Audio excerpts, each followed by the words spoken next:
Okay. Sorry about that, guys.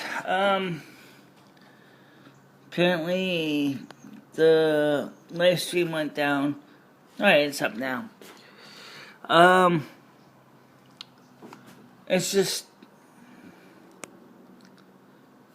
why would you want to try to abolish the police? Holy crap, Minneapolis, are you that stupid? Alright. So,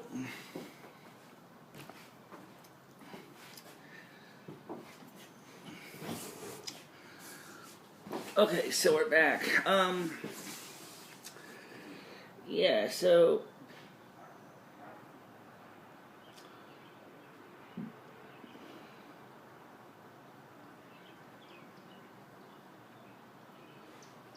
it doesn't make any sense.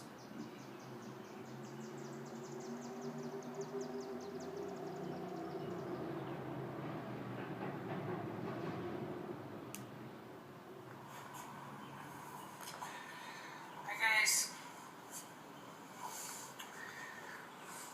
Well,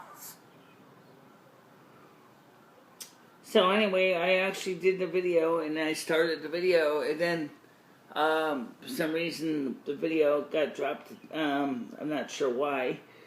I don't think it was anything because I said. But the way YouTube is, I never know what YouTube's up to. Because technically I can't see any reasons why the video would have gotten dropped in the first place. I don't think it was anything because I said. Well, So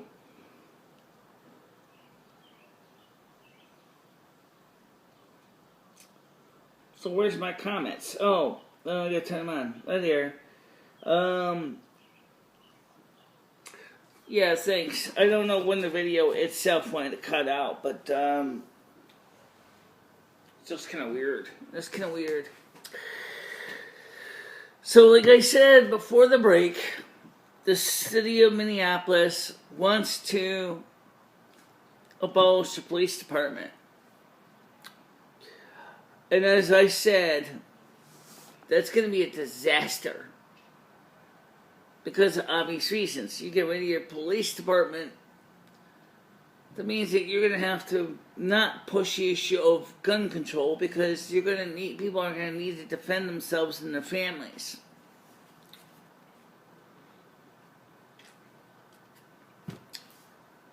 It's kind of weird when you think about it.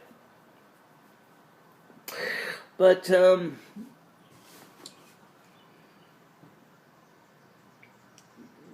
have to see what happens if they do manage to pull that scheme.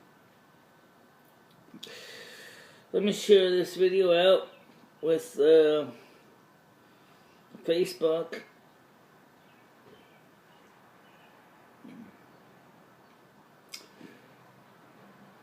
Before I came on, I was actually getting ready, feeding the cats, or the cat singular. Letting rest to get a meal. I use those little plastic food containers you can get, like at the dollar store and things like that, because somebody keeps throwing away any cat dishes I put out here.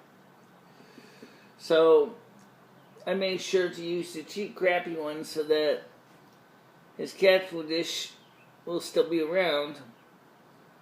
I took the plastic bag I had off the light fixture. I had to put another one on that.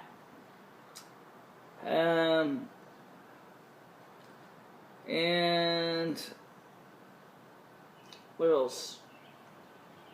You just send it to Twitch or Twitter. I did not know. Okay, so just wanted to send it to Facebook because Facebook is one that has the most viewership engagement besides YouTube. I just think that's kind of weird. That a major city seriously is thinking that.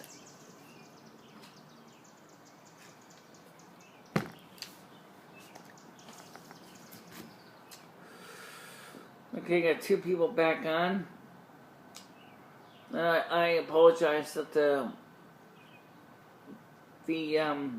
earlier stream went offline. Well, it really wasn't that great anyway. I think it was my phone that did. After all, I'm not using something that has automatic restart control, so Lyrics doesn't have automatic restart features.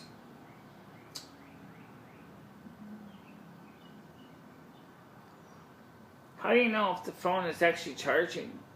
That's why I don't like those. That's why I don't like those generic micro USB cables. I can never tell if the phone is charging very well on the iPhone. I'm guessing the counties would be more happy to accept funding that the city cops get. Maybe.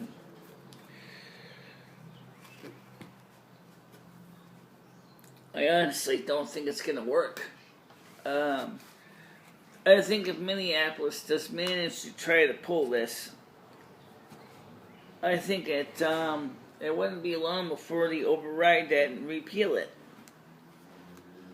Because that would be a total damaging mistake.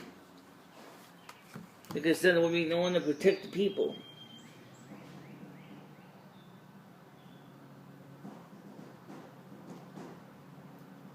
If not, the law enforcement will end. They'll just switch forms and be more centralized. Yeah. It's possible. But I really, like I said, I don't know how that would even work.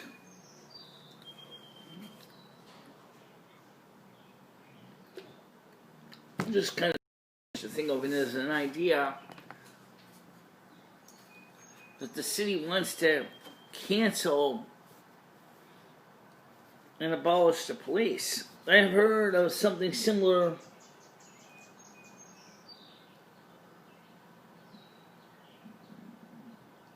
Yeah, they do need police reform.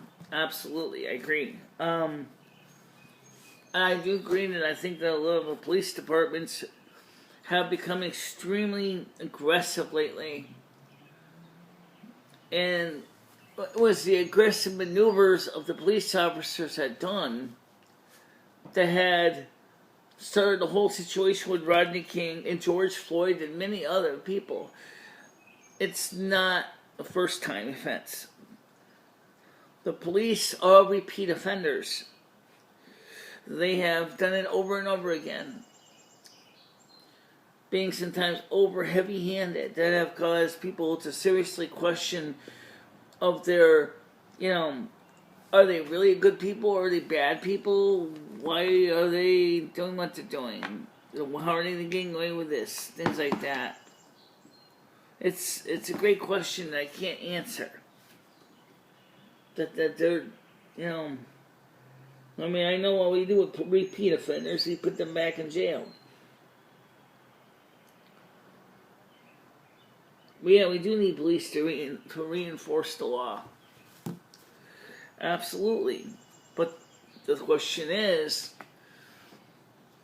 where these police, as I said earlier, are becoming extremely surly and aggressive and doing things that if another citizen did them, like they did to George Floyd, it would be considered assault and battery. Never mind murder too. You're talking about, and yet it's standard operating procedure in the handbook with the knee on the neck. I mean, this is exactly what I'm talking about.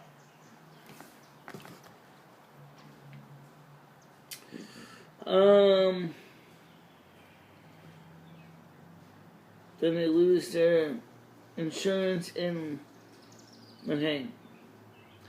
If the one's taking it, then the insurance can be disbanded. The cops involved George Floyd incident are arrested. What are you trying to say? What about the cops in the Rodney King? What about his cops? Were they arrested? What about the cases of other police officers that were caught red-handed doing police brutality? Did they receive more than just a slap in the wrist?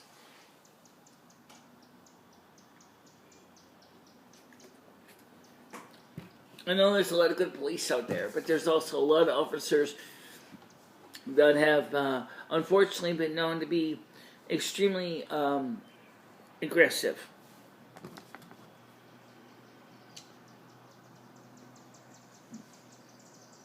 Oh, I know.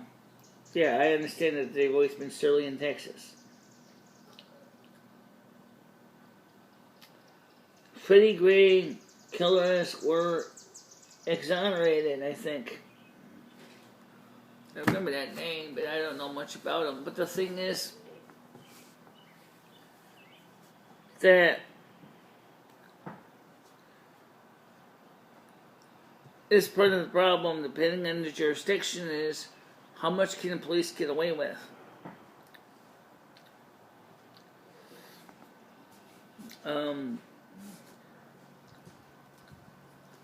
We have seen police departments where there's no checks and balances, that they do a lot of things that cause a lot of harm to the citizens. We've also seen police departments where they are so tightly regulated that they're ineffective. So the police reform, there has to be the right balance between just enough force to do the job or too little force so that they can't do anything. City doesn't want a police officer or a police force that's ineffective. But at the same time, they don't want to have a city-run military basically going ahead, arresting people, tasering them, knocking them flat on their ass, and then doing police beatings and brutality either. So, and depending on which police department you're talking to, they say part of the problem is not so much them, but that it's the people that they have to arrest constantly. That might be true. But that doesn't totally dismiss the possibility that there can be officers that may be applying a little bit too much force. So that is a real possibility.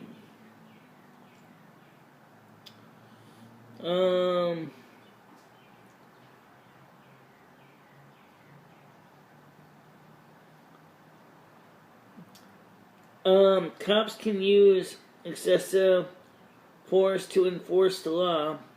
Would you like them to pick and choose what law they enforce based on how excessive they can be? When is it okay to put someone on the ground and arrest them? It's not a matter of being able to arrest somebody. It's a matter of the way that they were restraining him. He was already on the ground. He could have easily he already was cuffed. He didn't have to go ahead and then put his knee on the guy's neck. That's what I'm trying to get at. There's no reason to do that. I mean, he already was cuffed and stuffed. There was no reason. So,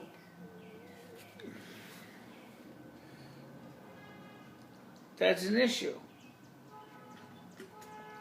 And that's where municipalities are going to have to seriously go through and review the policies on police and make sure that just the right amount of restraint is needed, is given.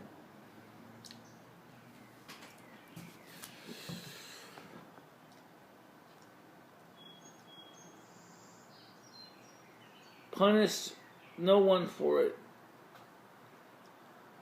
Baltimore was ruled by weeks of terrible protests after the April 19th the death of Freddie Gray, the 25-year-old black man who died of spinal cord injury while in police custody.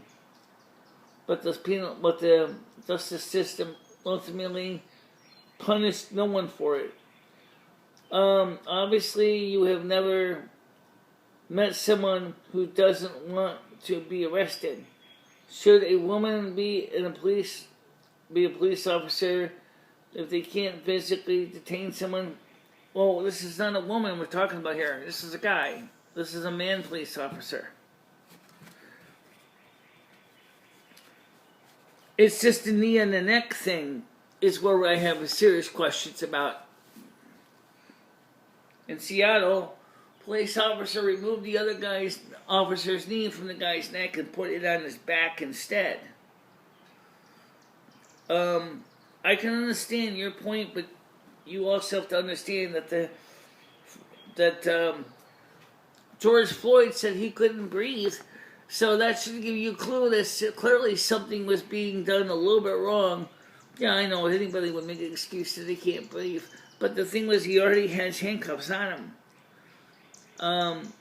So theoretically, he was pretty much immobilized. There wasn't much he could really have done. Yeah, I understand that people don't want to get arrested. I understand that very well. But there's just a question of how much force is really needed to do anything.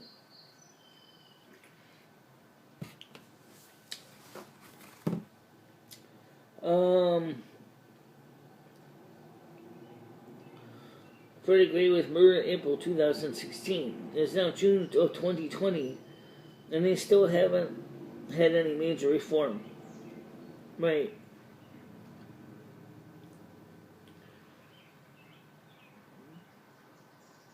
I'm sure he resisted. There's no doubt about it.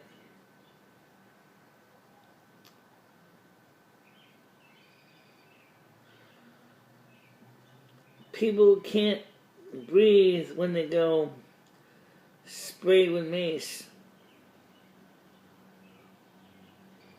That's a good question.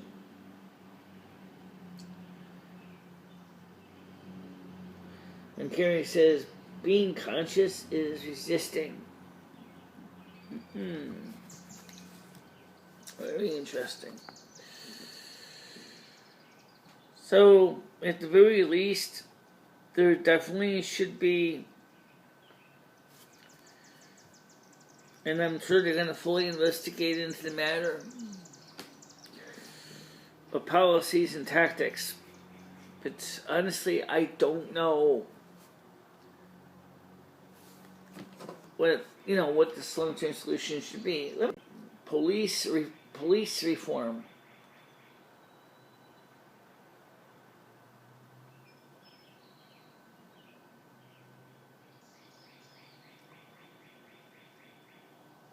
Yeah, change the title, get more people on here.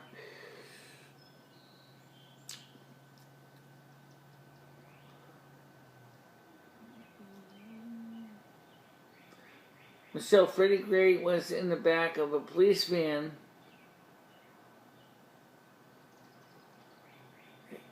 He wasn't resisting. That's an excuse the killers used. Right. So I remember that much. So what is the long-term, what is the best solution to prevent this from happening again? I mean, it could happen again. So what's the best solution to deal with to prevent more people from dying while in custody of the police? That's the good question. We need the police. We do need them. How should they detain a 270-pound man? I have no idea. I understand that. But what I said is just as true. Or just as asked, is just as good. What's the right balance? Go Minneapolis this way. Abolish a police force completely. Total lawlessness will break out. Total lawlessness. people that live in the city of Minneapolis would basically have to be their own vigilantes. They would have to basically protect and serve themselves and their neighbors. And you think police brutality is bad now? You just wait, Minneapolis. I got a feeling that you're immediately, in less than a week, you're going to go ahead, have another city council meeting, and recreate and reinforce the police that you just abolished. You need the police. They're important.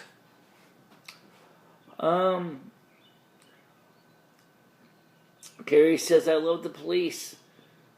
But part of love is letting people know when they're wrong, what happened was wrong. Paying compliance is immoral and dangerous. I have no answer though. Noodle says next time they should just call Carrie. I don't know about that. Well, it's still, the officer's right. Noodles has got her own views that I don't totally disagree with either. The question is what's the best solution? What's the best solution? We don't want to let the crooks come in and destroy our lives. But we don't want the bad people to overrun us either. The men in blue are just as important as the men in black, such as our military, and the men in green, like our army and the Marines. But the problem is that finding the balance is going to be the most important thing we got to do.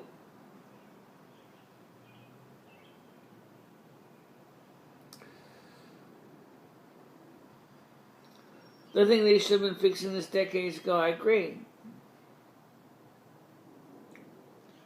I absolutely agree.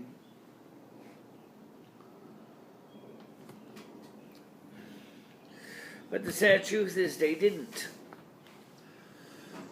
So now a long-term problem is now just coming up on our desks. The same is true when the police get access to retired military weapons and armored personal carriers, as was the case was under Section 23 or 1123, where the police would get old retired military vehicles and would have to get military training to run those vehicles. That's something to keep in mind. That our police, a lot of them, have military-grade weapons and training. Now, I haven't really had too many problems with the Winston Police, which is a small police force, or maybe about 8 people, that I really do think, that there needs to be some discussion. You cannot have a city without police. As I said, it would be a disaster. And at the same time, you do have to have police that do find the best way to retain or detain assailants, but not so much force that they can render them unconscious or kill them. That's where finding the right mix is hard to do.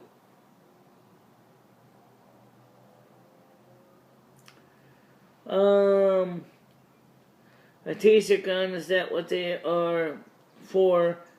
In any law enforcement, there is a reasonable force. I don't understand why your police don't use such things to tasers more. I was about to ask that. Did Floyd's killer not have a taser? Good question. According to Sandy Faye, she said one person who knew George Floyd said he was high on drugs.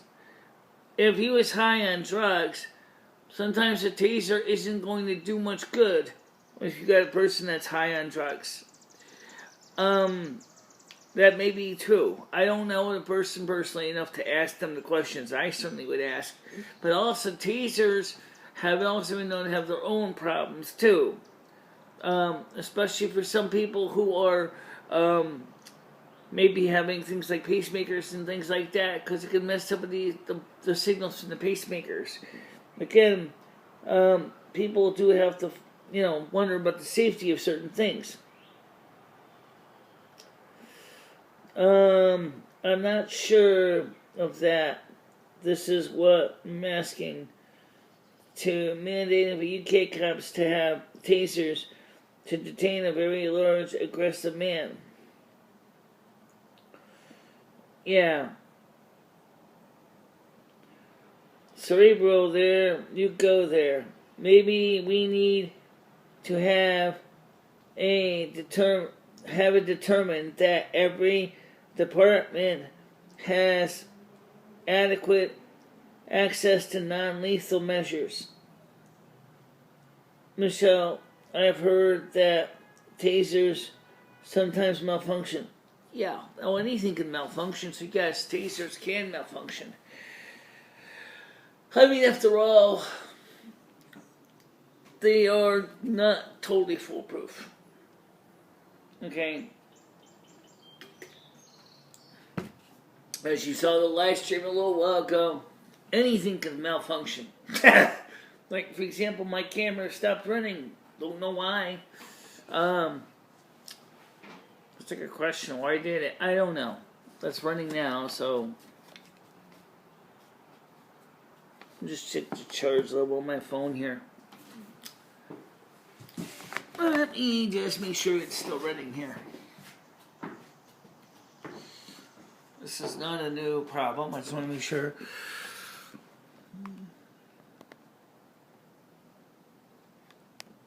Okay. Alright, it's still plugged in. It's good.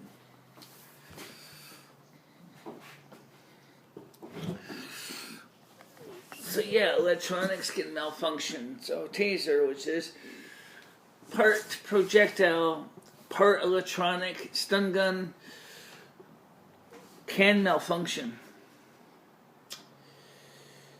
I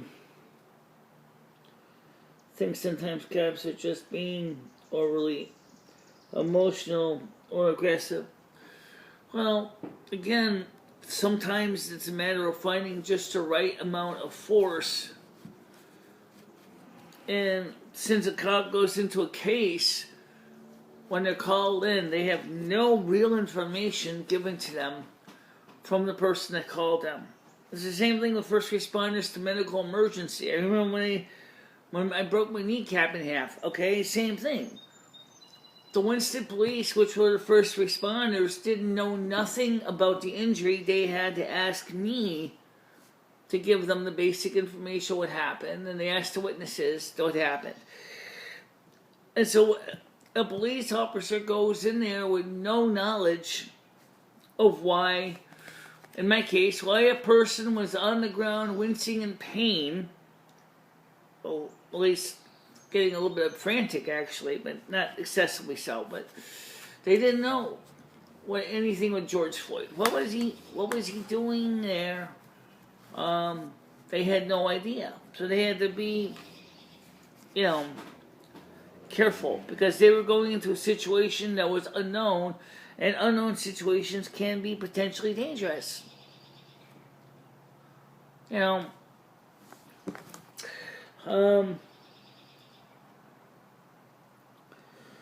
They're not always like being rational and obeying the guidance. I think one woman killed a man by applying the charge for a minute and a half. Well, again, like I said, it's an example of, definitely needs to be a discussion on it. I really do think it needs to be a discussion on it. This is where I would like to have gotten my home phone line, studio line back in place so that we could have had that discussion. Unfortunately, we can't have the discussion until we get the home phone line back in for people to call into the show and speak up on what's going on. So, but we did get the money for the security deposit and for installation. The only thing we do not have is the 4 months for 4 months of phone bills, and then after the 4 months, I will be able to continue the payment after the maintenance goes back down to $700. But this is the kind of thing that we do need the phone line for. So, if anybody is interested in supporting my Patreon page, the link is in the description of how to get there to my Patreon page, if you're interested. So let's get back to this here. It's a very hard thing when you talk about this. My opinion is only mine, and vice versa. The trick is to find the common ground. Yes, I know it's hard. And you're right, it is hard.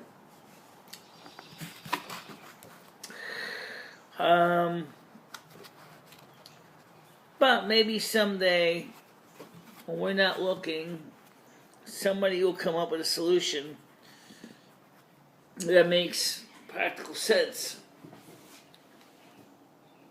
As far as why didn't he use a taser? Maybe he didn't have a taser. Maybe the police department, because of budget cuts, may have actually limited the number of tasers available. Or maybe it was one of the Minneapolis was a police department that chose not to have tasers, given the fact that they have been known to malfunction in certain cases. I don't know. That's a good question. I agree, Michele. Thank you for caring about the victims of police brutality. Police are sometimes killed in the line of duty, which is also tragic. Absolutely. There's been several officers already reported in the news that have gotten killed trying to rescue and save people. And like I said, a first responder, which in most cases is the police, do not necessarily know what they're getting into. That takes guts. You know. So we don't know, as I said, like with George Floyd, who they were dealing with, what was going on. What they did know is that the man at the store that called the police said that he thought that George Floyd was doing something with counterfeit money and acting a little weird. Okay, I understand that. It's, there's got to be something that makes, a balanced answer to the problem. I don't believe that we should go out there and be super aggressive, and I don't believe that we should abolish the police force. That'd be also borderline stupid. But we need to find out more detail. For example, was non-lethal weapons really available for the police officer? Did he have a taser? If he did it work? Now, since the officer is in custody, we can ask him and his attorney if he indeed did consider using his taser or not. I don't really know what they would say, but those are the questions that we need to know the answers to.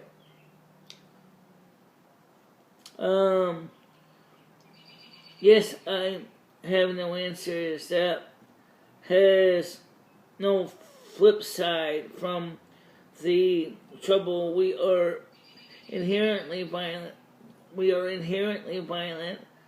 It would take the generations of us to retreat from this thinking it's almost rewiring our thought processes. Carrie says, right, it's a hard job.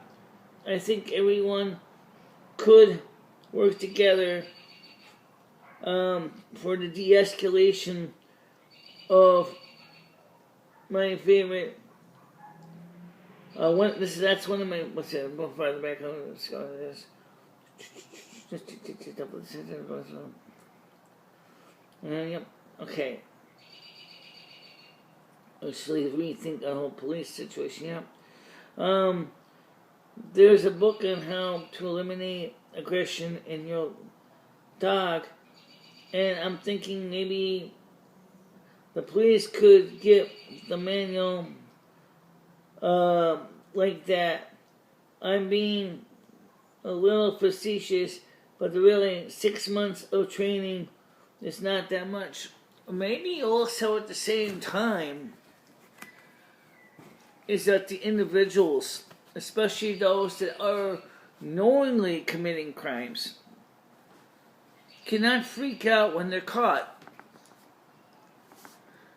But okay, that's asking for too much. But maybe, look, if you're breaking the law, you know you're going to get arrested. Why resist? I don't know. I'm not George Floyd. I don't know. I don't even know the man personally. But I just know is that there's something about the situation that just doesn't, sound like a perfect win-win situation for anybody.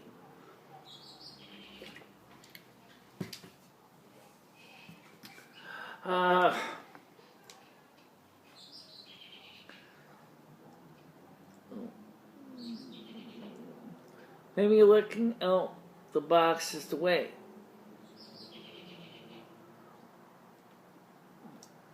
Yeah.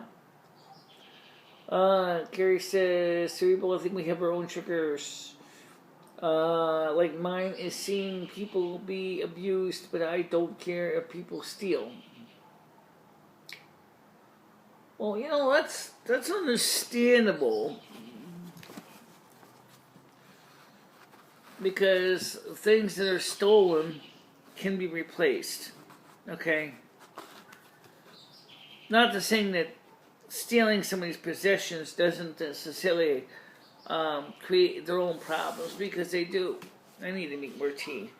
And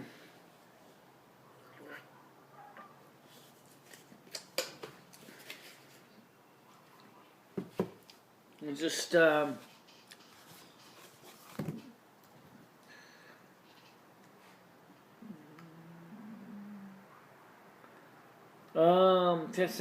yes, you do care if people steal. If I steal off you, you won't care. Sorry for writing so much, Michelle. It's okay, it's fine. Right now it's just you two talking and me talking, and it's fine. Absolutely fine. There's no reason why we can't discuss this. Because it is becoming a global discussion anyway. It's not just an American thing. It's being discussed in many countries in the world. So America is, again, has resulted in so much discussion going out globally.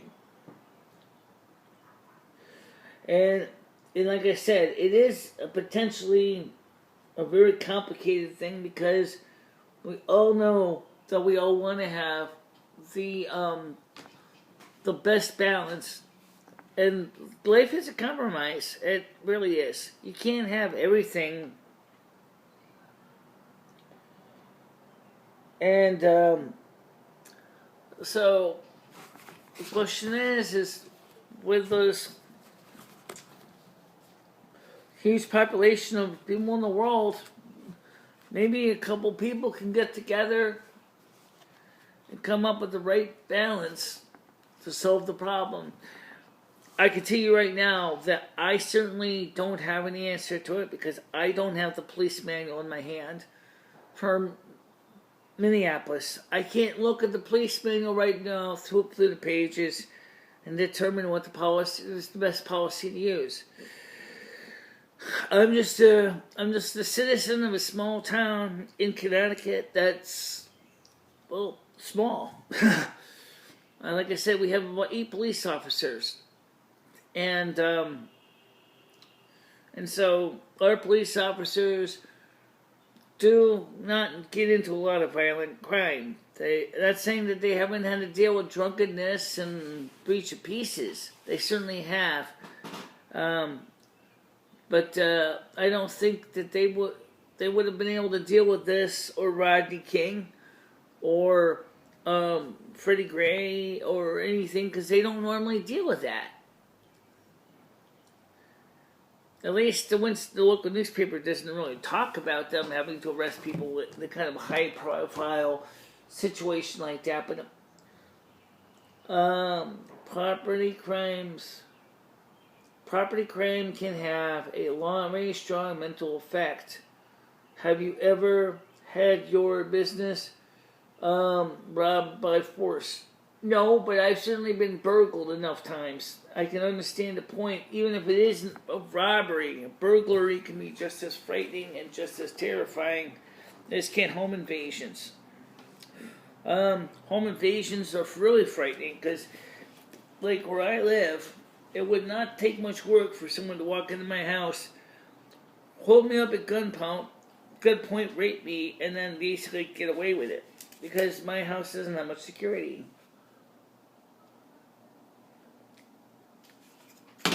Nope.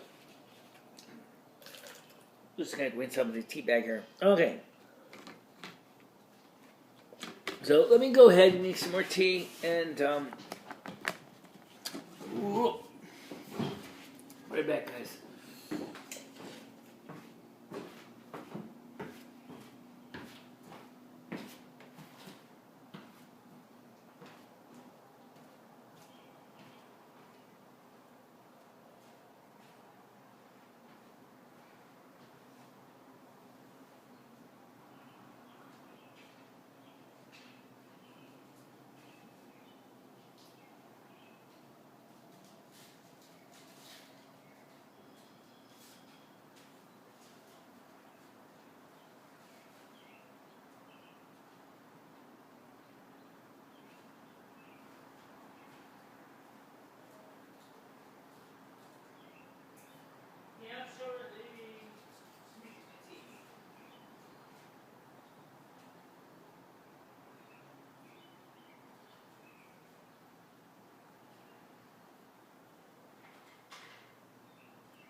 Like I said, there's things that we don't have the answers to all the questions.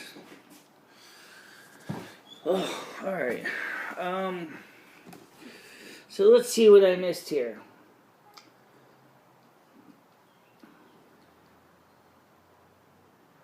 I'm taking an institution down.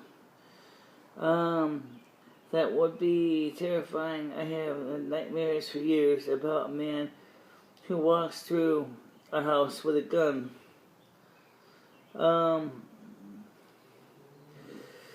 So, yeah, I'll just kind of cut up here. I'm gonna go kind of where there's no confrontation.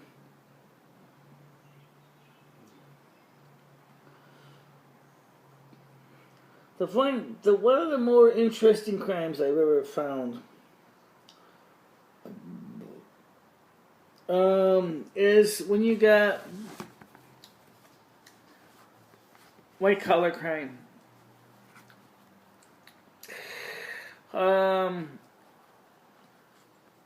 White collar crime. These guys can be just as, of course, as surly as the blue collar crime. Because, for example,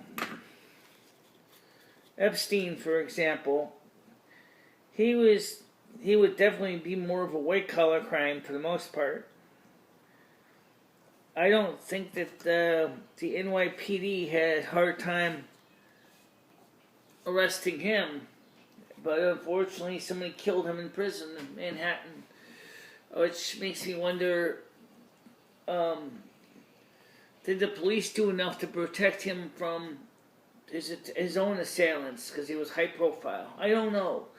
But that's another example where was enough protection done to protect the accused. I mean, Epstein was a pretty high, powerful pedophile, so yeah, he was definitely not well loved. Because I was selling pot, but he robbed me instead. But then I knew selling pot was a risk, but in your home is a bit crazy. Yeah. I know that because of where I live, I've considered, since I already have some cameras anyway, even though they're not set up for a security system, because they're inexpensive, maybe getting a security DVR, or mounting a few more cameras to watch the doors to my apartment, and maybe even watch the interior of my apartment, because there are somebody who keeps throwing away my cat food dishes. So they're just plastic containers, but they keep throwing them away. That were sitting out here.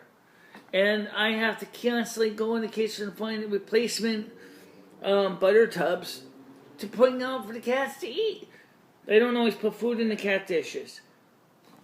Otherwise, I come out here and I find that the cat food is gone within a day. Now, my cat Rusty's big, but he's certainly not going to eat over 2 cups of cat food in a single day. Then, of course, they are already open, so obviously another cat is coming here and eating it. Or another person. So if I had security cameras, I could have watched the cat dishes, one, finding out who's taking the other cat food, who's eating the other food, or two, who's taking the complete dishes.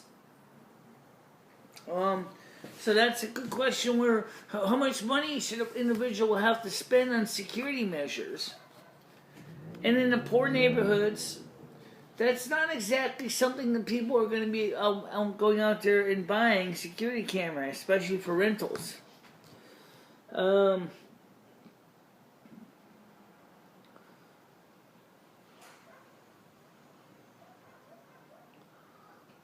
Well, I have heard that too, Carrie, but the only thing is in the state of Connecticut, I think they're a little more understanding. In fact, they're now doing policies of catch, neuter, and release, realizing that the cats by themselves are actually helping to combat the rodent problem. So there's definitely that catch, neuter, and release policies. Okay, they don't necessarily want to kill cats, but they don't want, you're right, they don't want tons of kittens coming up either, because that means if there's more cats than food, then the cats can become just like criminals. They can become extremely hungry, extremely aggressive. But at the same time, cats are also considered predators, and they do kill a lot of other wild animals, including birds and of course, each other, unfortunately. But they do keep the rats and mice population under control. So some areas are doing catch, neuter, and release, or CNR, if you want to call it that. Or the cats will be captured, they'll be fixed, and then they'll be given their shots and returned back into the wild again. That's not really cheap. If you ever see a cat that has little notches cut out in his ear, like Rusty's got notches, even though he's not a wild cat, he has notches in his ear. The reason's because that's what the veterinarians are doing to affirm that that cat is neutered. So if you see a cat with little notches in his ear, either or like you see like a little triangle cuts, or sometimes they'll lop off the top of the ear a little bit too. So if you see a cat with either situation, you can be sure with more certainty that the cat is neutered. That's more important for female cats. Male cats, well, you could look at the back end, but that's not necessarily always true, because Rusty still looks like he has his, but he don't. He's just got the scrotum. He doesn't have the two testicles inside. But you can look on his head. You can see the little notches on his ear, on his left ear. Originally, I thought that was because of a cat fight, and then I realized that the vet actually had done that as a way to make sure that people who ever see Rusty can see that he was neutered. So, which makes sense, you know.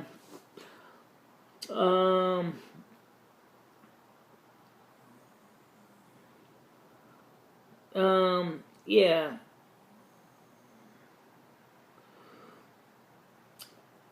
Otherwise, the city will get after them. All they have to do, drive-by feedings at night, and then run. Never heard about the ear thing. Yeah, I didn't hear about it either until I saw a video on Facebook that veterinarians explain why those cats have cuts in their ears. It's because it's how you know if they see a wild cat, that the cat, or they think it's a wild cat, and you see that, it means that the cat has actually been fixed. And since Rusty is an indoor-outdoor cat, that's why he has the notches in his ear, because he is an indoor-outdoor cat. So he can't make kittens anymore, but it doesn't mean that he doesn't enjoy the outdoor life. He does. Okay? I'm one of those people who believe adamantly that since the cats do have an important role in the economy, or in the biosphere, of keeping rats and mice and unwanted pests at bay, that and it also is psychologically better for them. If they're fixed, they're not likely to go out there and get a confrontation with another cat. I'm not saying they never will, because trust me, Rusty's a big tomcat, you know. Rusty's like a big mafia don, you know. You can visualize him, right? You can visualize him playing Al Pacino's role in The Godfather. That's Rusty the cat for you. I told you to waste him. He will. Come here, Rusty. No, he's gone downstairs. No, actually. He knows I'm talking about him. Yeah, it's, so he's important because he's one of the few cats left around here that's keeping all the rats and mice population under control. And Snake. Yeah, I know. That's why I did capture the thumbnail. I saved that thumbnail. I thought that was cute. Oh, he is a tomcat. He's like a 25-pound beast. He's a.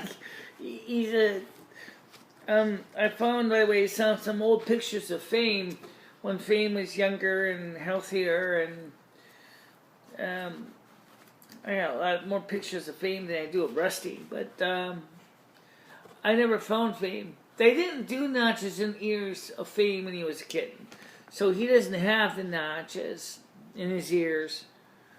So I don't even know where Fame is now. As far as I know, someone could have taken him into their own home thinking he was a stray cat. I was wondering if I should get Rusty chipped. But honestly, if someone abducts a cat, I don't think they're going to give a shit to look for a chip on the cat. And it's just an additional expense for me to... But again, if we get the stimulus money, I might just do that. I just might go ahead, because I checked Rusty's vaccination records. He didn't need his vaccination shots right now. So, what I might do is, when we get the stimulus, besides paying the studio phone line for 4 months up front, I might go ahead and reschedule the vet and see if we can get him chipped. Which wouldn't be a bad idea, because in case he ever strays and no one can find him. I just don't want to have to one day, if we get a message from some veterinarian, say, "I'm sorry, Michele, to report, but your cat died of becoming a road pizza." That would be, and with Rusty, that's not exactly impossible, but he's smart enough, he knows not to cross the road. Especially when there's high traffic, but it doesn't mean he can't, because he is a sandy colored cat. So yeah, theoretically, he blends in with our parking lot. So there's always a concern about he's going to get potentially hit by cars. It's a ongoing condition. It's two different things at once. The first one is lateral nystagmus and severe myopia. That's what I was born with, and the glasses only fix it up to about 2200 in my left eye. My right eye used to be 2200. Unfortunately, when I got cataract in my right eye, my right eye's vision is 2800. I am still considered legally blind by the United States government for that reason, because they can't get me full sight, even with the best glasses in the world. So, and with the lateral and with the cataract, I can't see worth a damn clearly out of my right eye. I can see some, but it's not very well. It sucks. And it is a cataract. It's not macular degeneration or anything like that. So, it's something that people do have a hard time understanding about why my eyesight is the way it is. It's just because of severe myopia, first of all, lateral nystagmus, which is the wandering eye, and the cataract in the right eye, which could possibly be taken out. But when you got severe myopia and lateral nystagmus at the level I do, if you try to take out a cataract in that eye, the risks of complications increase exponentially to the point where you could have detached retinas, which could result in total blindness. So that's in that eye. So that's not any better solution. I've been using what they call NAC or N-Candlesine eye drops for cataracts. In the UK, the brand is most commonly known as Bright Eyes. In the United States, it's KNC with N-acetylchomethine, which is the treatment for cataracts. That's medication based versus the surgery. For me, I do find it works when I keep applying it on a regular basis. Even if I put in 2 drops a day, it still helps with my right eye. And of course, it keeps my left eye much clearer. So, but now the thing is that as my right eye is starting to improve, what's happening is my 2 eyes are fighting each other for dominance, which results in all kinds of nasty eye strain, especially when I first wake up in the morning. Let's see. I have glasses. I do too. Yeah. I just don't wear that at home or in the studio because they reflect on the screen. And given the fact that I was teased so badly as a child, I feel very uncomfortable wearing glasses on camera, so I don't wear them on camera, or for the matter at home. But I do wear them when I'm in public scenes. So, no, it's not rude. In fact, I covered this so many times in my videos. Playful explanations for disabilities. Look it up real quick. Go look on the playlist. Look on the disabilities I have. There is videos that are describe it from other people, but I believe in the playlist I have also mentioned them as well. So let's look on the playlist disabilities I have, and you can. You need to add the top disabilities. You should add the knee injury. I think I had the arthritis when I had arthritis. That's not the same as a broken kneecap. That's true, it's not. Let's see. What else we got here? My upbringing, rather... Okay. My upbringing, rather ask for such personal... Okay. Michele, that's cute that they fight for dominance. They're like little cops and robbers. Yeah, but sadly enough, the right eye doesn't have much of a chance since the left eye is dominant. It's funny because after my knee, I am primarily lefted. I'm primarily lefty. And the problem is now I gotta lead with my right leg. And my poor left leg, I have a hard time leading with my left leg when climbing stairs. I do lead with my left leg when I'm walking, but when I have to hit the stairs, then my brain is going to change angle and go, now I got to climb stairs, and then my right leg has to take the lead. That's under my control. That's Lumi's leg. Yeah. And Michele's side of the body is like the one that has all the problems. Except she's got the good eye and I got the shitty one. Same thing with the hearing. Yeah. That's another story altogether. Let me see here. Arthritis can cause such severe joint deterioration that they can tear. So that can be a precursor. Yes, you can. I'm glad you brought that up. A lot of people don't know that. A lot of arthritis also can weaken the bones of the body. I already have some osteoporosis. I already have a hairline fracture in the hip, on my left hip.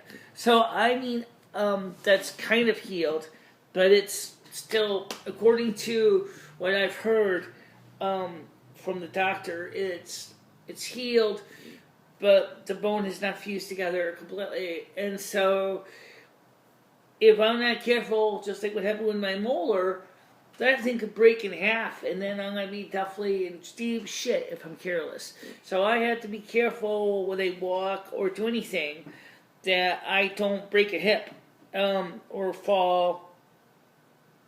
But, you know, hey, first of all, I'm 52 years old.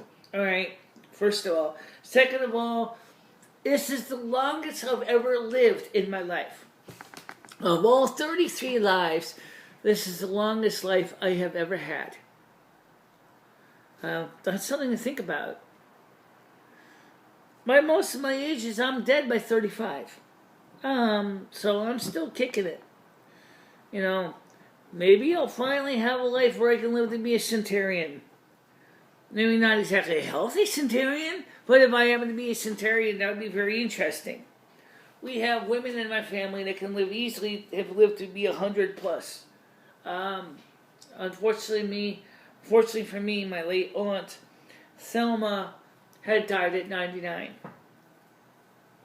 But still, 99 years old is quite a long time for a woman who does not drink, does not smoke, was fully active in society, did everything.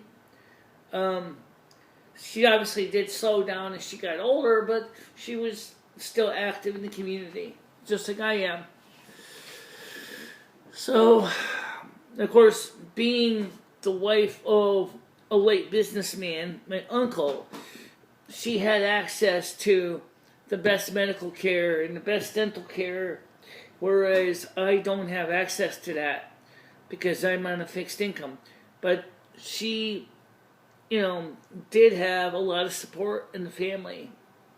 And she was very well loved, as was her late husband, my father's brother, Arnie. And unfortunately, everybody truly misses him and Thelma. They were really awesome people.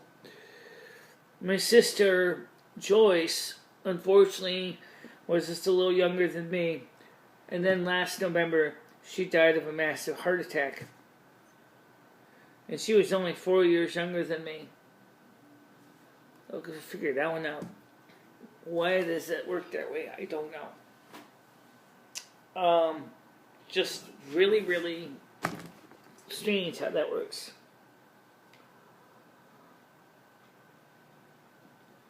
Yeah, time to change the title again. Why? Because we're not talking about police brutality anymore. Oh, okay. So let's change the title again. Let's change it to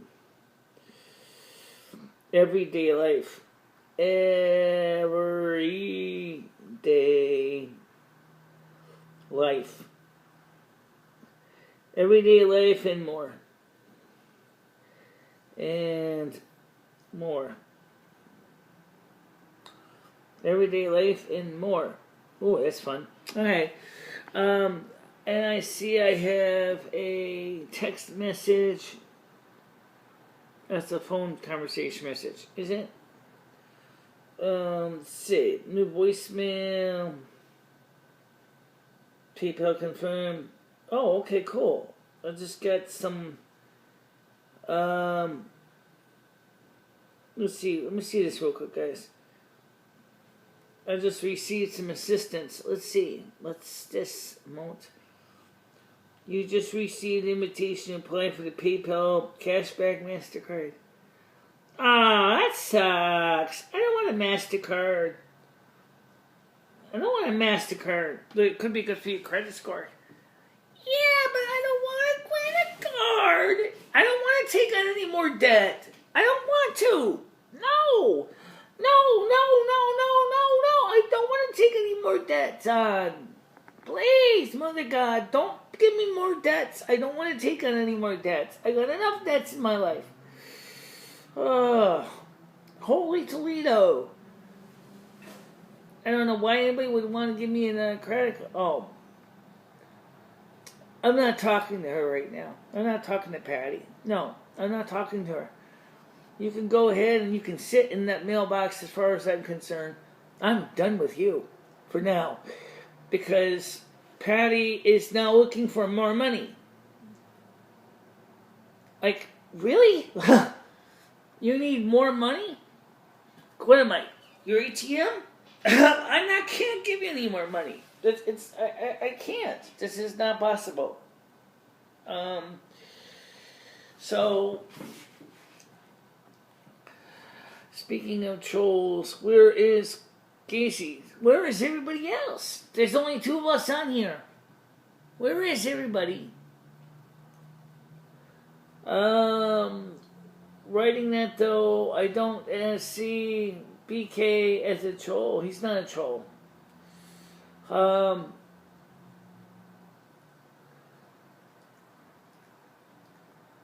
Yeah. Monkeys, that's an English word. Yep, I know what a monkey is. Yep. Yeah, I'm healthy and so is my monkey. He's a big old furry monkey. It looks like a giant deep plush rug. There he is right here. Come on, Rusty. What are you doing?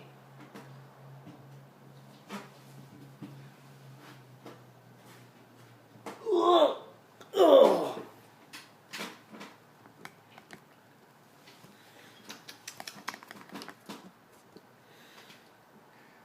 Yeah. There you go. You can see Rusty.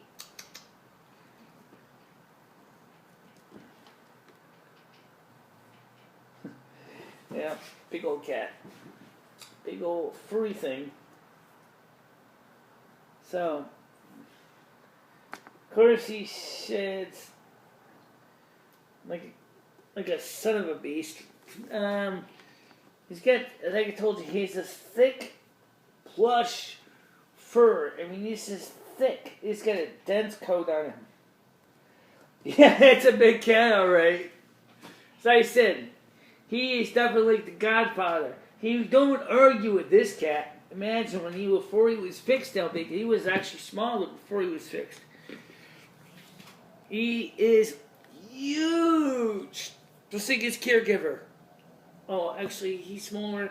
He's built tough. He's built strong, but he does get a bit of a gut on him.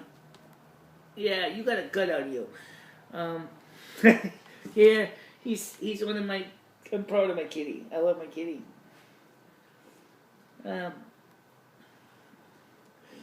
Kitty cat, big cat.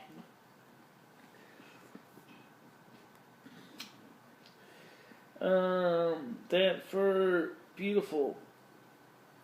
I don't call him an animal. I call him a friend. To me, he is just a beautiful cat. He's a beautiful beastie. His claws are insane. He's got these huge claws. I mean, I think he's part wildcat too. He's not just a domesticated cat. I think he's part wildcat.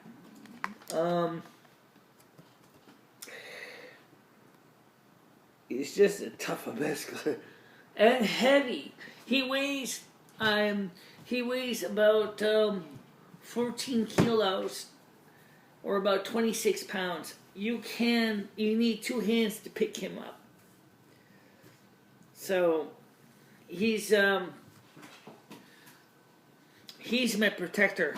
But I'll be honest, I'm not sure exactly how much. I don't know if he's protective as a Doberman Pinscher, but he certainly keeps mice and rats at bay. He was good friends with the other cat that's not with us anymore. Can you go kitty, kitty, kitty? I just call him by his name. I just want to call and talk to him. I know. That's one of the reasons why we need to get the people to put money towards the monthly plan to get the phones on. The donation for the installation and deposit is ready to go.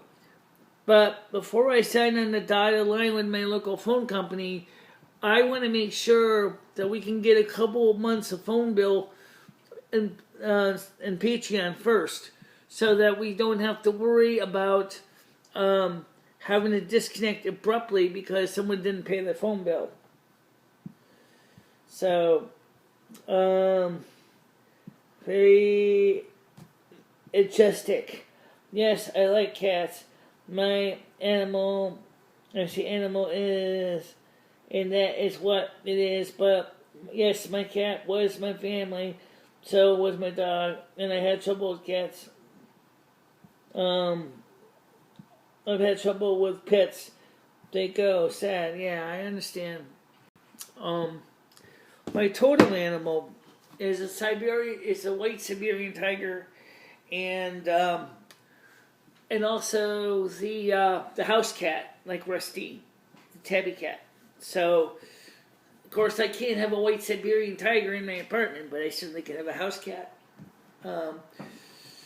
Just like Aquarius is, they're independent. They're not as clingy and needy as dogs are, but still, they can get themselves into a bit of a jam too. So I understand that. Like for example, this cat got bitten a couple years ago by an insect, probably a wood spider, on his neck, and he got a severe case of necrosis. The vet had to chop out a lot of dead skin and to begin the process of healing him. And they said to him, well, would you like to have him fixed at the same time, since I already have him under anesthesia anyway?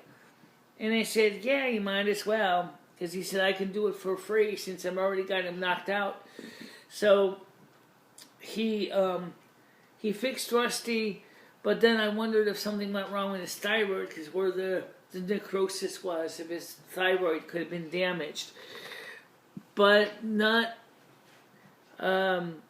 really having the money to get him his vet visit for his thyroid, because that would have been another added to the bill.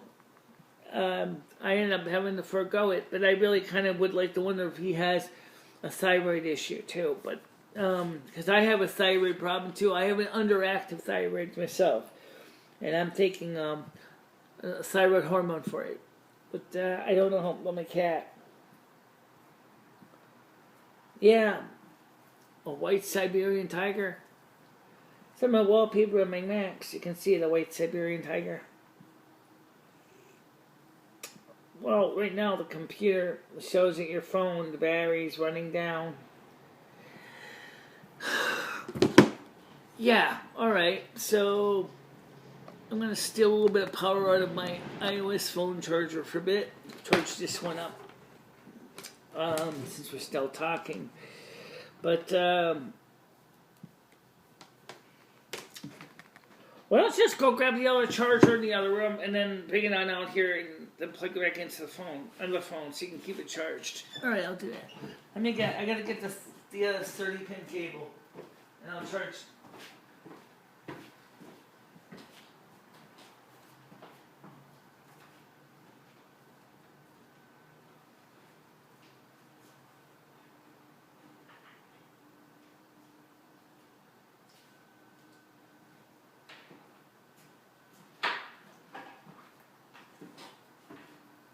I'm just gonna, because the Mophie Juice Pack uses the micro USB, and the iPhone 4S uses the other kind of charger, I'm gonna swap charger circuits here.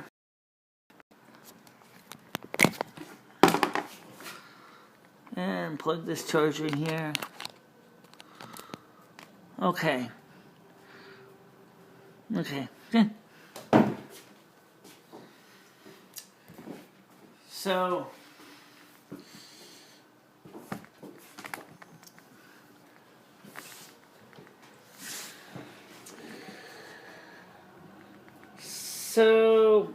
it's better you do go carry, but get that out of the way. I hope it ends okay. She says, I'm off like a house. I feel like the house feels lonely. I don't want to go back to imaging. What's this for? I have a thyroid issue too, Michele. I don't think it's exactly uncommon. They determined mine from the blood work. And because it's not severe, because I'm taking 25 microcentigrams of levothyroxine. So, and as my medical doctor showed, that all I have to do is take the prescription levothyroxine, and then I'm fine. So, because he said that your thyroid is just a little off. It's not super bad. He said, however, your good cholesterol, your HDL, is sick. It is sad. He said, like it's been ever since I've been your doctor, it's at 35 for your HDL cholesterol. Your LDL is good. That's your bad cholesterol. He said, yours is well within tolerance of about 80. 85, but your good cholesterol is too low to really be good. If it goes below 25, you're cruising for a heart attack. And I said, well, that's really nice to know. This is, I'm at the risk of a heart attack because of my good cholesterol. He said your triglycerides are, could be better. Yeah, like, okay. So I got fatty blood, but I don't have, the HDL that would be able to counteract the fatty blood. I also have a congenital liver condition as well. I have a lot of things wrong with me. It's not just my eyesight, my hearing, and my kneecap. So a lot of people think that I'm just a welfare leech. But the truth is that I have other health issues that are potentially very much life-threatening if I don't continue to be careful for make good choices in my life. So, have you tried chlorestramine powder? I don't know what that is. Who's Mike?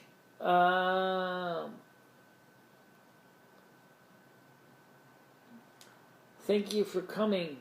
Oh, okay. I see Mike Hunt. Hi, Carrie. How you doing? I'm Mike. Oh, sorry, Carrie. I thought you meant that you had problem. Poor doggy, but again, I hope it turns out okay. Michelle, you're not a leech. I know. But a lot of people think I am because I am on disability. People think because you're on disability that you're inherently a leech, a welfare bump, which is totally not true. I know that doesn't make a lot of sense, but a lot of people have a lot of misunderstanding, especially about those who have physical disabilities. And I know I'm not a leech, but there are, of course, people that did abuse the system and have caused problems. But the honest to God, good people that have done nothing wrong and are just trying to cope with the issues in life, we're being looked at as we're as bad as those that take advantage of the welfare system. So some of the people on my own channel have said and thought that I was a leech, because the fact is that I'm trying to raise money, and I'm trying to get this channel to become an income producing instrument. I am, by the way, registered as a business in the state of Connecticut as a sole proprietorship. So it's not like my channel is not documented as an income bringing in revenue channel, because it is. But right now, they're not getting any revenue, except for about $14 a month in Patreon memberships. We need to get more up, but a lot of people say, well, should I pay you? You're not that important. That's a whole nother story altogether. It's not really fair, but it's what you think. I've been okay, my cut. People say stuff when they're frustrated that they don't really mean. I know. I'll just go back. I know I'm a little bit behind, guys. Just give me a second to get caught up here, okay? Let's see. Mike says hello. Carrie says, cerebral. I have a nodule on my thyroid, but I didn't go back for more testing. But maybe if all they do is give you a prescription, that I should go. I would go anyway, because thyroid cancer is the thing, you know.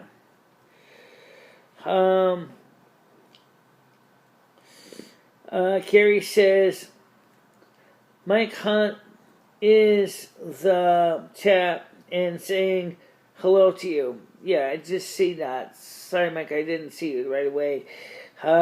You can't see him? I can, yes. Carrie says, well, here you go. Your channel is your work. Right, it is my job. That's why I do so many doggone videos and researches and well, things will get better for you, Michelle. I hope so. Sorry, Michelle, that was TMI. TMI? Okay, okay, Carrie. Sorry, chat going well. I'm typing LOL. Yeah, that's why I don't want to go back, Michelle. Well, if it is, and you don't go back, and it is bad, and it's the kind of situation that could result in something being malignant, then, you know, wouldn't it be better to find out ahead of time than to risk potentially having a ticking time bomb on your thyroid? I mean, that's the question, you know.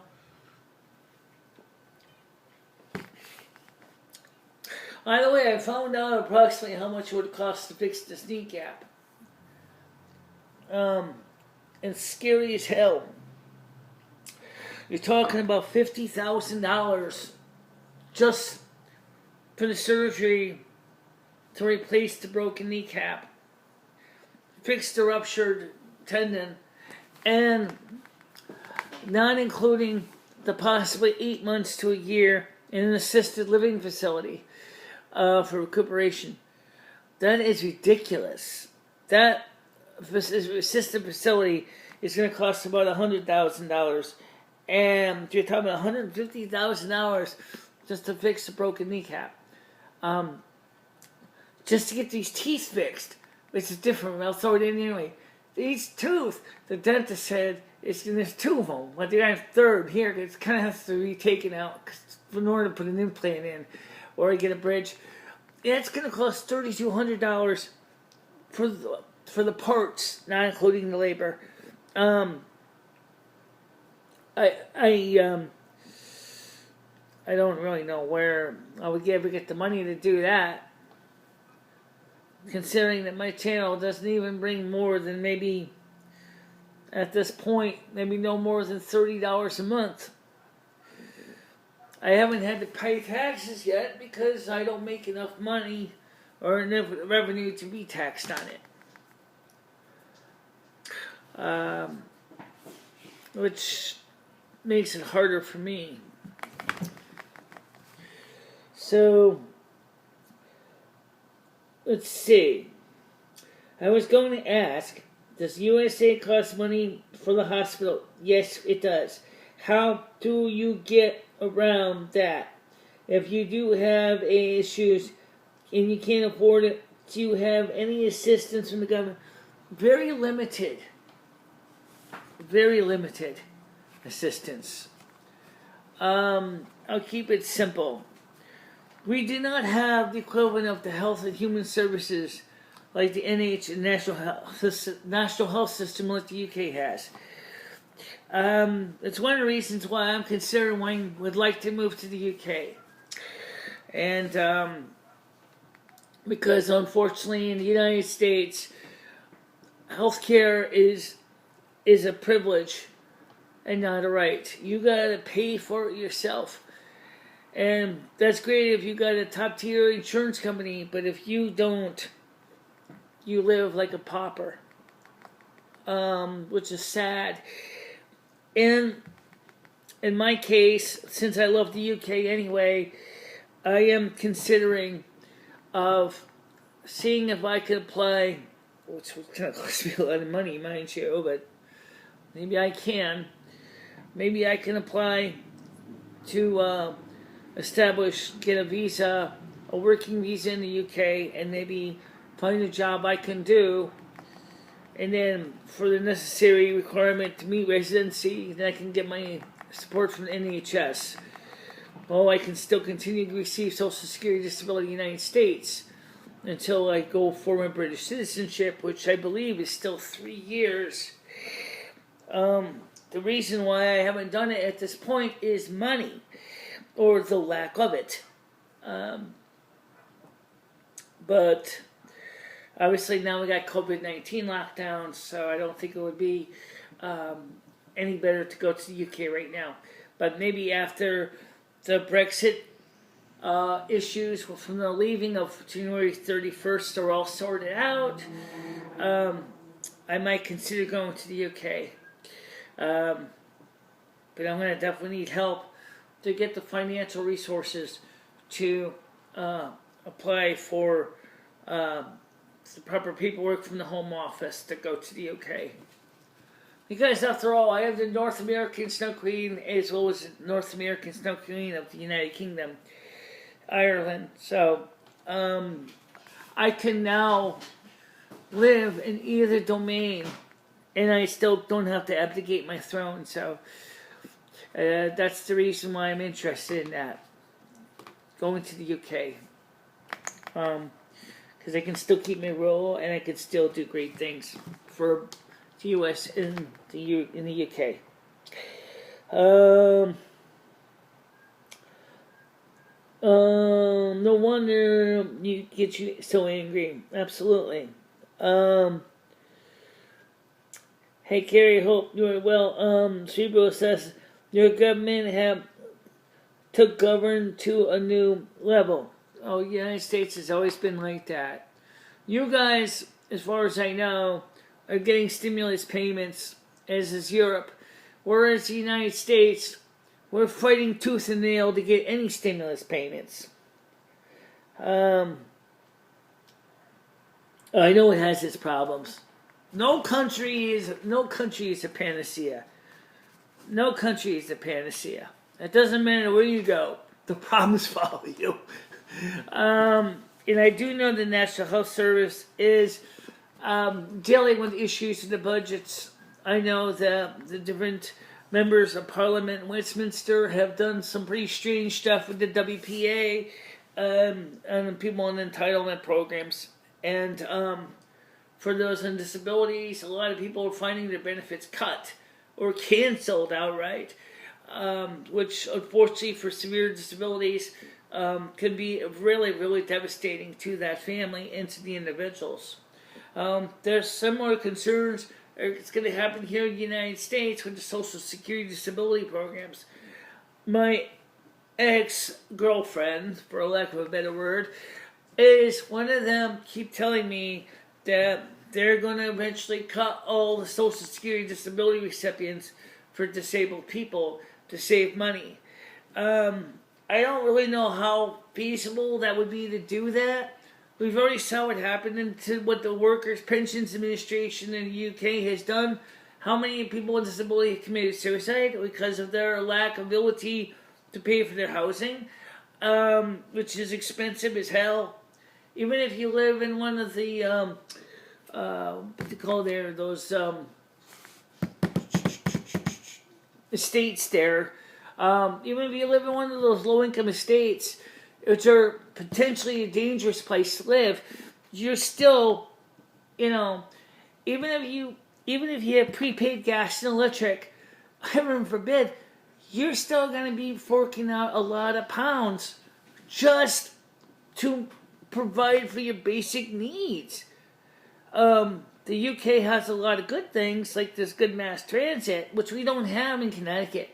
Our mass transit system is so subpar in some parts of this country because part of the reason the United States is so huge. Whereas if I lived in the UK, I would have access to taking buses, if I'm in London, I could take the underground, I could take rail to go where I got to go. Here I can't. There is no rail currently running for passenger service in my area. And the buses are limited schedules, leaving me basically feeling like if I want to go anywhere, if I want to try to find a job, I can't because, number one, the jobs that I would be eligible for are not on the bus route.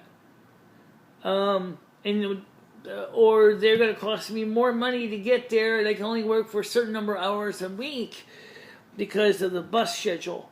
It's not because I don't want to work, it's because they don't have the buses that run long enough for you to do an 8-hour shift.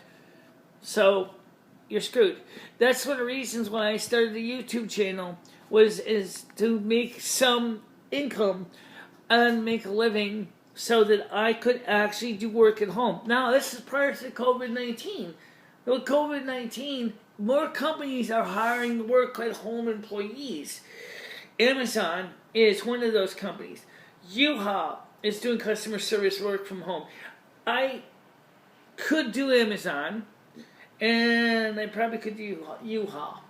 But something tells me that they probably have requirements that you have to be able to come into the office at least once a month or so for office training and work like that. So if I say U-Haul office, let's say that's in Hartford, Connecticut, how am I going to get to Hartford, Connecticut for the orientation meetings or the new policy meetings? I can't. because unless I can find out what bus schedules I need to take to get there. So it was easier for me to start a sole proprietorship than it was to work for somebody else.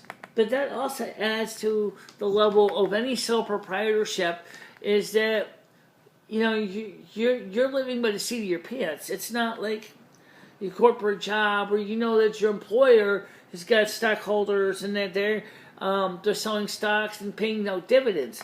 You're basically taking the money that you would be using to eat with, is used to pay for your internet, for your cameras and your microphones and your lighting and associated services like internet to use to keep your connection going. That cuts into your lower bottom line, big time. Okay,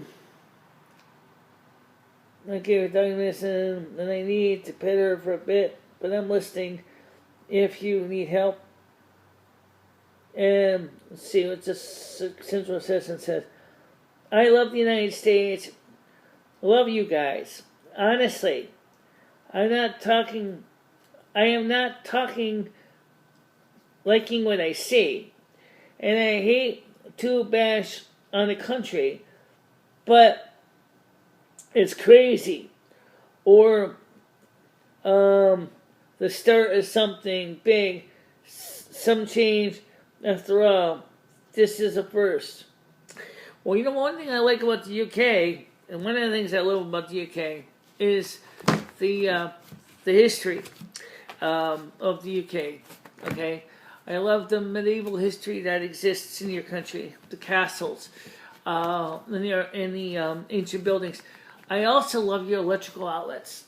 I'm an electronics person, so your British outlets, you know, they are the cat's meow. Like, I love them. Like, in fact, I bought some UK outlets, so I keep them around for props. But basically, the thing is the fused mains plugs, the outlets with the built-in shutters on the wall, those things, and the on-off switches on them, those things are the cat's pajamas. They're perfect. Something American outlets don't have. There is no safety like that. The 240 volts is good for running. You can run about 3,000 watts out of a UK outlet. So you can run a bigger air conditioner if that's what you want. Or you can run a larger tea kettle. But the only thing is when you guys are in the EU, they're trying to ban you from having toasters. Like, why? But there's just a lot of things that UK does have that I like. I like Marmite, by the way. And you know what Marmite is. I do have Marmite here. I did buy some from the UK. I love the Queen. I love the Parliament. I love everything about the UK. There's just things I love the fact that you drive on the left side of the road, which makes sense, or on the right side of the road, but your driver's on the right side. Being the way my body's built, if I had the ability to drive a car, it would be very comfortable for me because I am pretty much oriented that way for driving. Is American driving would be harder for me to get used to it because I'm used to having my left foot being on the accelerator and my right foot being the brake, which in the United States would be the opposite.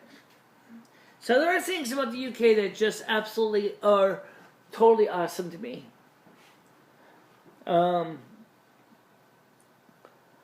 It's free to run. Yeah, right. It's not free.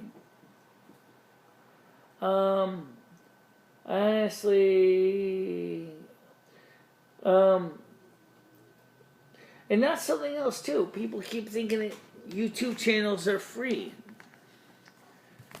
Well, either those people have no total understanding of the reality is how much it really costs. Never mind the emotional dedication and effort that goes into every single YouTube channel creator. It spends much of their time, regardless of content, creating that content, interacting with our subscribers, and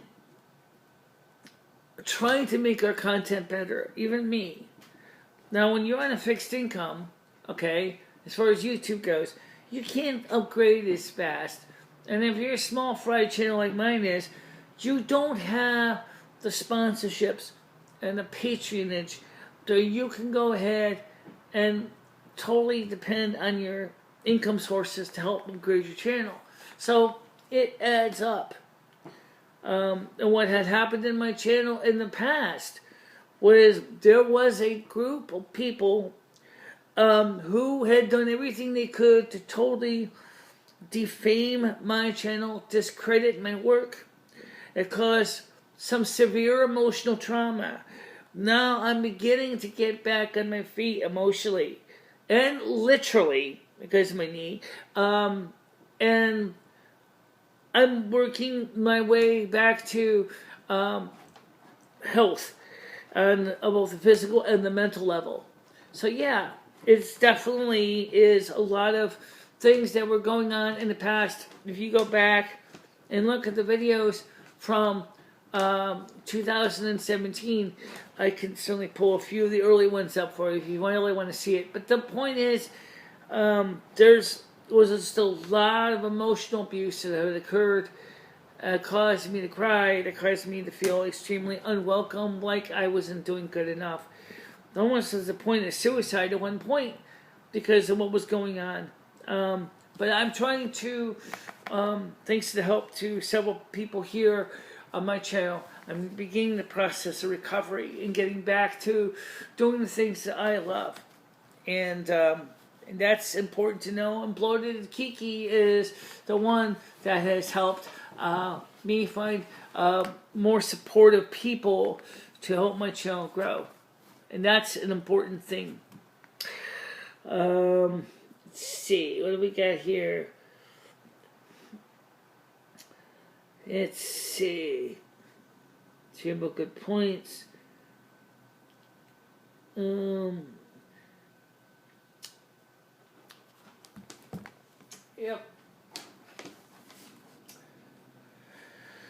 So, I see Nightbot's doing his job. I'm sorry that you went through all that, Michelle. Well, I'm not the only one. That's one of the reasons I am so adamant what happened to Etika. Because Etika basically is just like every other disabled YouTuber, except he got through the glass ceiling and then the trolls destroyed him. And he had depression and a lot of personal emotional issues. And his audience, the bad ones, ruined his life and his well-being. Got to the point where he couldn't even pay his rent. His landlord was already filing evictions against him. His multi-channel network wanted more money for fees, and he couldn't afford it because every time you do Super Chat, people would donate and then do chargebacks. And then he would get stuck with the PayPal fees for the chargebacks. And that's a real scary thing, even for me, because of the same fear. What happens if someone does a chargeback to me and I get stuck with $25 fees for chargebacks? That adds up. And when you're on a fixed income, that really is scary. I gotta still pay my regular bills, my electric, my home. I don't have my home phone yet, but I'm gonna hope to get back. But my phones, my internet, my rent. My rent right now, because of my injury, is $200 more each month, and it won't be back down to $700 until October 3rd. And so I'm actually been, like a lot of people right now, I'm struggling. I can't get my home phone back on until I feel like I'm financially solvent enough to pay a monthly home phone bill of $108 a month. That's 4 months from now. Everybody, including me, sorely misses the phone. But I miss the phone for reasons that are not the same reasons that my audience does. And that is that with my home phones, I could hear the phone calls better, and I had a better time understanding what they were saying. and I had unlimited internet. Whereas with T-Mobile, I could only stream so much before I ran out of quota, and then I'm basically stuck on speeds that basically just like limping along on a bum knee. Trust me, I walk around on a bum knee. I know what it's like when you're only getting 128 kilobits per second in both directions until the beginning of a new cycle. So I really want my home internet back, and I really want to get things back the way they used to be. We used to have a lot of fun on this channel. Sure, the regular internet speed was slower, of 1 megabit per second up, 16 megabits per second down. There is ways to walk around some of the issues with YouTube, but that's not the point here. This is my passion. This is my dream. This is what I've been doing for the past 10 years, and it's been a hell of a trip. I'll tell you that. It's been a hell of a trip. I still love what I do, and I always will. It's just it's a struggle sometimes.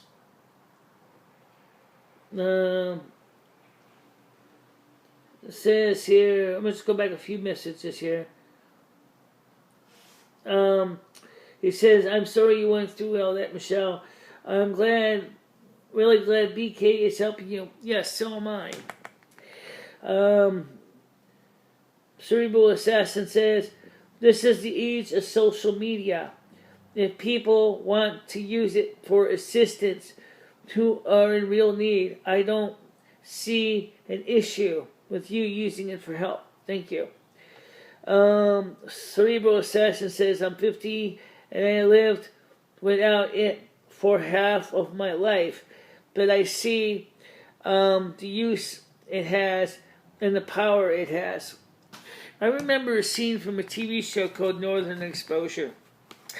Doesn't involve social media as we have, because they didn't have it really back in the time of the TV series, but the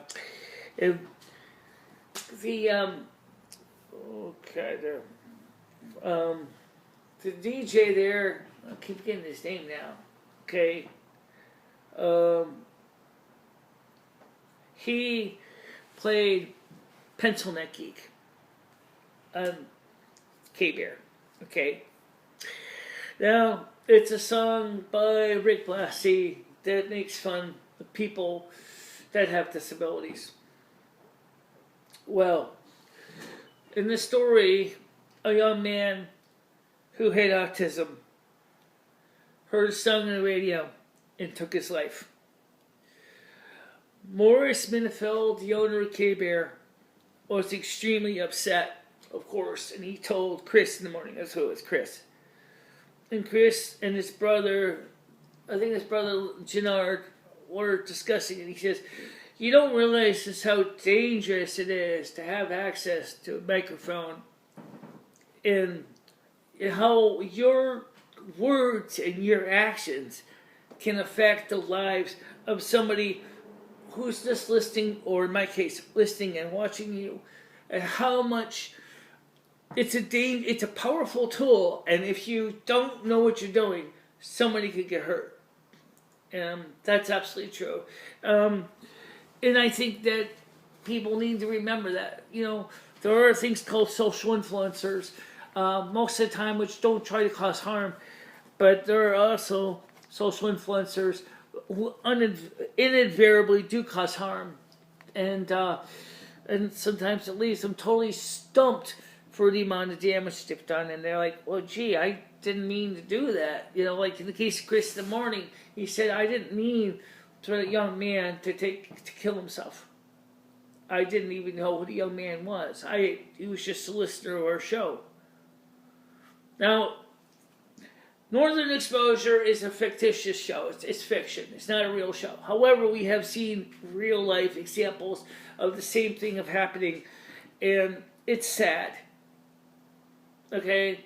In the case of social media, we have seen many times where YouTube channels have inadvertently upset many people, or has caused repercussions that they did not intend to do. And as a content creator, I am aware of that danger of what could happen if somebody was to get upset or triggered by something that I have said or done.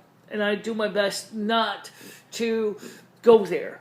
Unfortunately, it has happened a couple times, and I am aware of that, and I try really hard not to go there with saying anything that could be potentially incendiary.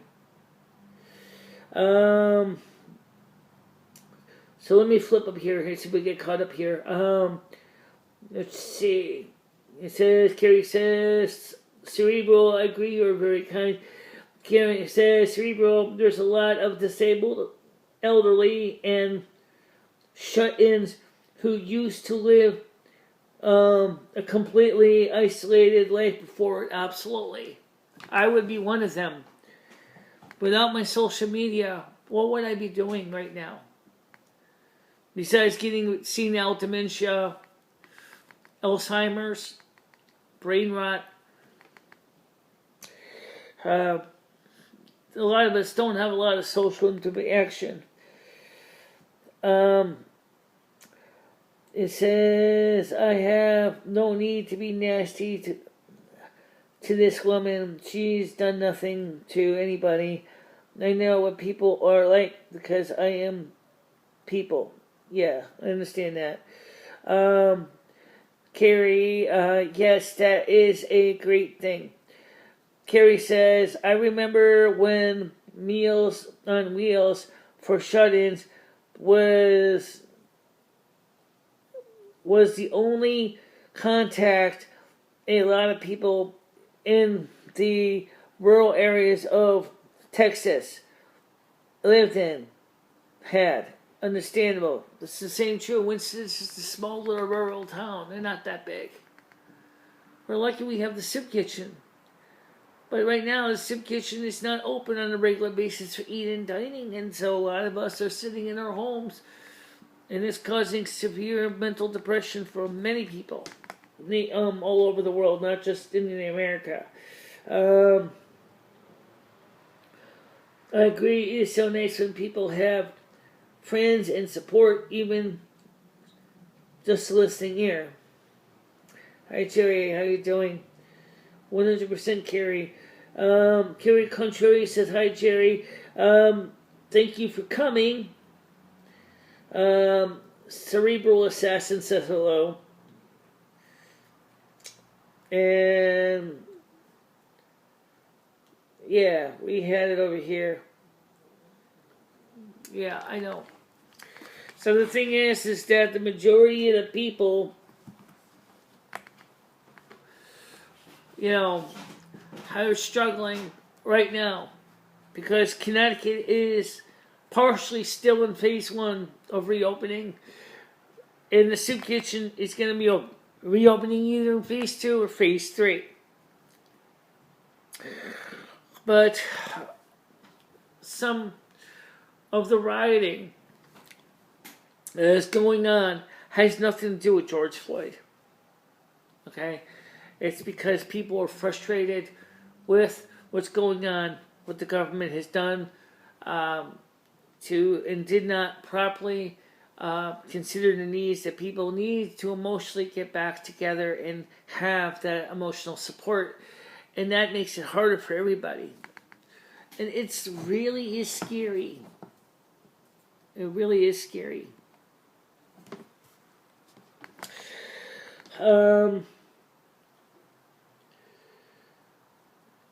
Yeah. Well, it looks like most of the audience is getting ready to kind of wrap it up. But I don't see why we couldn't try to get another live show in tomorrow night. Since right now we have found a way to get around limitations of T-Mobile's internet. If there's anything to cover tomorrow. But honestly, guys, I really would like people to join my Patreon. If you don't know what my Patreon is, there's 2 ways you can check it out. 1, look at this video description here.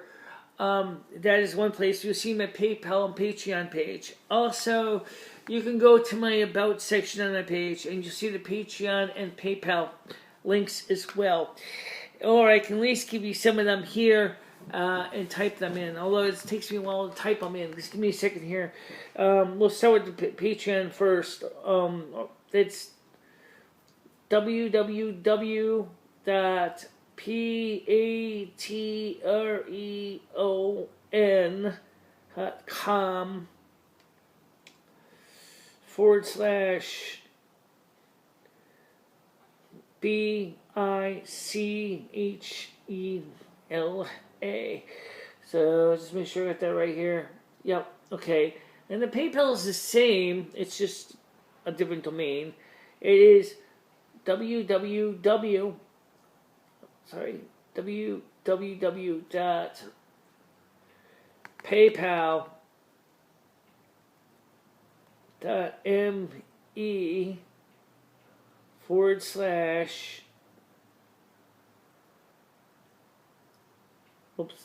// not backslash.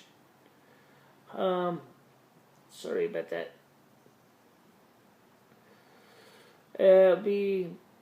BICHELA.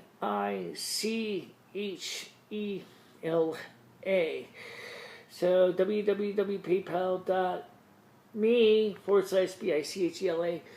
Now, because it is registered as a business, it does have access to resources, and we do have to pay taxes on it. So don't you worry about that.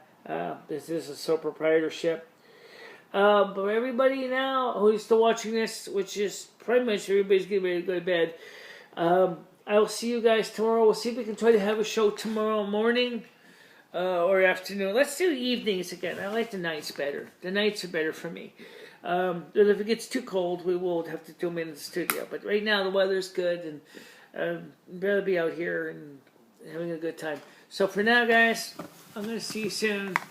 Have a nice day. Bye-bye.